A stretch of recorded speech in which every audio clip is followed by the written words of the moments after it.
this, in the mind of the late Ottoman elite, also allows them to go to the outside world, particularly when some Armenian nationalists start to engage in ostentatious acts, in some cases of terrorism, with the intention to draw the attention of the outside world back to this matter.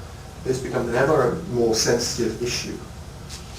Without being entirely reductive, I think we can trace the origins of the 1894-6 massacres as an attempt by the Ottoman state, to what extent the Sultan Abdulhamid is fully behind the idea of the massacre in Genesis is unclear, but we know that he approves of their general thrust when they're in train.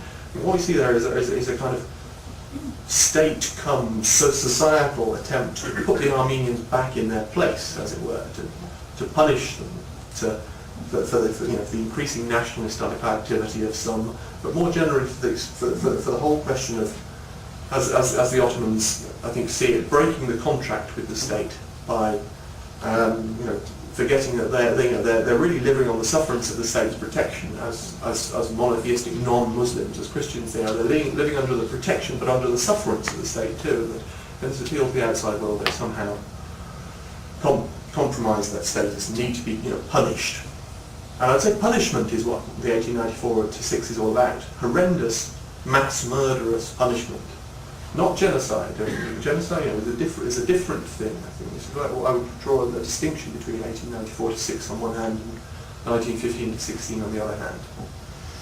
We can debate that. That's not necessarily very important at the moment. But just to and I think the evidence for the significance of the internationalisation of the Armenian question on those massacres in 1894-6 really comes in 1895. Of course, the beginning of that series of massacres occurs at Sassun in 1894, but that in itself is a relatively isolated, regionally conditioned thing, however horrific in scale.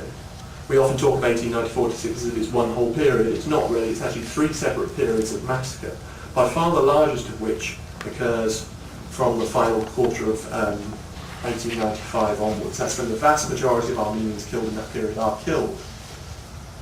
And I think there's quite an obvious trigger point to that huge kind of series of massacres that really sweep across the whole Eastern Anatolia and beyond.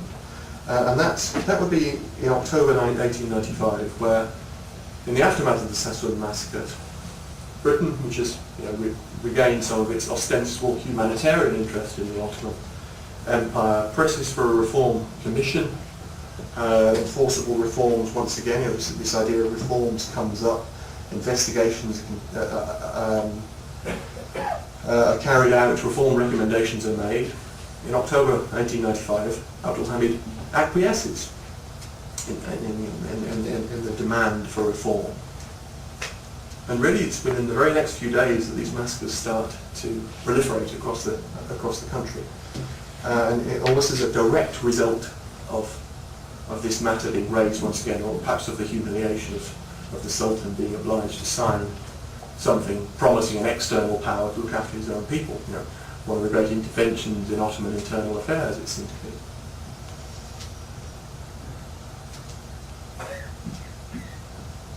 So, internationalisation, huge massacre that's in some quite close sense tied to internationalisation.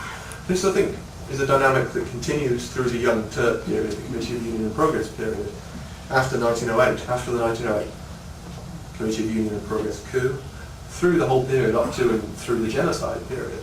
Because although clearly the ideology of the Committee of Union and Progress is different to that of the Hamidian regime, some elements are more secular, some of them are more nationalist.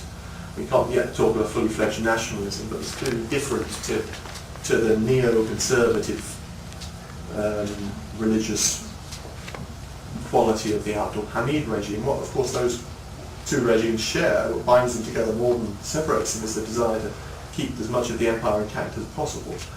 They're really empire savers, all of these guys. And the key radicalising event for the Committee of Union and Progress is 1912 to 1913, the Balkan Wars. In the Balkan Wars, as what remains of the Ottoman territory in Europe is torn away. This really raises many of the same issues that the Eastern Crisis raised in 1875 to 8. Once again, the loss of large tracts of territory in Europe, in the Balkans. Once again, the influx of hundreds of thousands of often brutalized Muslim refugees from the Balkans into what's left of the Ottoman Empire, which is increasingly, as far as the Ottoman elite sees it, only Anatolia. The more territory it loses elsewhere, the more important Anatolia becomes as, in a reconfigured sense, the heartland of the Ottoman Empire itself, which is kind of historically nonsense, because traditionally the heartland of the Ottoman Empire had been the territory of the Eastern Mediterranean, particularly the southeastern Balkans. But as the Ottoman Empire was pushed out of those territories, increasingly Anatolia itself is being reconfigured as the heartland, the sort of seedbed for a Turkic Muslim renewal in the future. And it's becoming more and more Islamized in terms of population, with these Muslim refugees filling into it. Christians, in that sense, are becoming ever more and more anomalous in the empire. Whereas once this was a huge multinational, multi-ethnic, multi-religious empire, it's increasingly becoming Islamized, it's increasingly becoming, in some sense, Turkified too.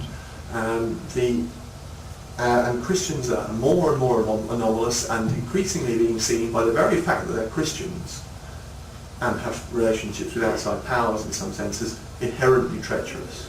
Inherently treacherous. The Balkan War is a hugely significant moment in radicalising the mentality of the Committee of Union and Progress to something like a genocidal mentality, I think we can say.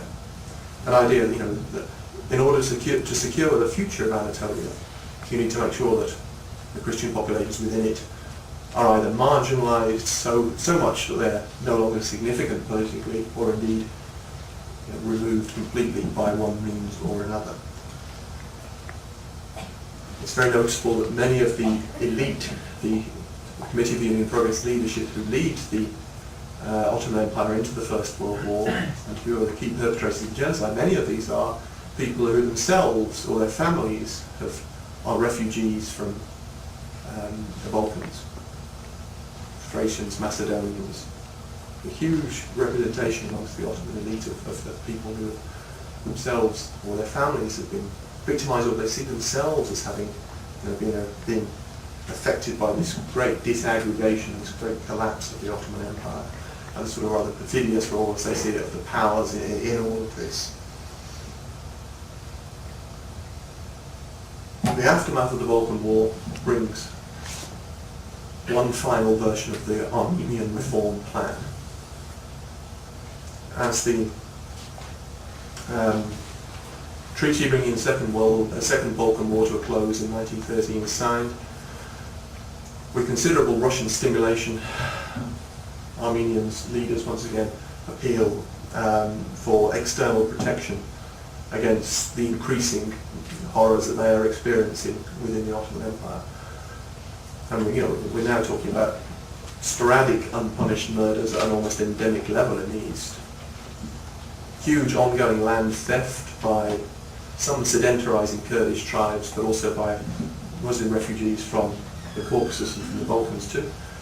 An almost endemic level of suffering, which is generally not addressed by the state itself, because increasingly the CUP elite finds it not in its interests to address Christian grievances when it's more interested in appealing to the majority Muslim constituency.